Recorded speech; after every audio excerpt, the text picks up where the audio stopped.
Hello guys, kamusta? So for today's video, may lakad tayo ngayon. Pero syempre, sino mga kasama natin? Syempre, si Konsehal Troy at yung kanyang asawa na si Ma'am Mitch. So yun, abangan nyo yung pupuntahan namin ngayong araw. What? So medyo surprise yun. Pero bago ang lahat, ako nga pala si Jeron. Tamad ako, pero punong-puno ng pangarap.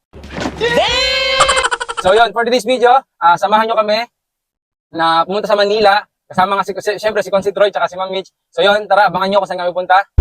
Pakita mo dyan kung sino yung makisip na driver. So yan, ang driver ko po. Ang nag-iisang konsi, ang aming numero 1. Nagdadrive. Napakaswerte ko naman po. At ang ating po mga pasahero.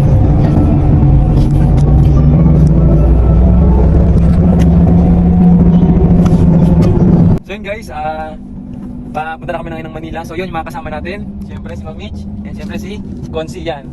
So yung sinasabi ko kanina na surprise na pupunta namin. So yun, ito na ulit yung ilang buwan na si Konsi hindi nakakapag-taping. So, Sa Kalahati. oh, isa't kalahati kasi nga yung nakaraang kampanyahan, so hindi siya pwedeng tumanggap ng project. So yun, ito yung after ng kampanyahan at ng eleksyon, ito yung first project ulit ni Konsi. Ito yung Batang Riles. Yan, ito si Konsi.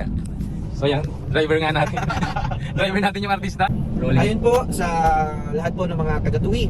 Pagpasensyahan nyo po muna kung ako po ay tatanggap ng taping ngayon dahil siyempre alam niyo naman dumaan po tayo sa matindi at talagang malaking gastos. Kaya kailangan po ng extra income para nang sa ganun po mas marami po tayong matulungan. Dahil kailangan po nating tumulong dahil marami pong nahingi ng suporta na gusto nating pagbigyan. At ayun, kumusta po kayo lahat dyan? Shoutout po sa inyong lahat. Mamaya po, tignan po natin kung ano pong malalabasan ng taping natin. Kaya samahan niyo po. Bye. So hi naman sa ating mga passenger. 200.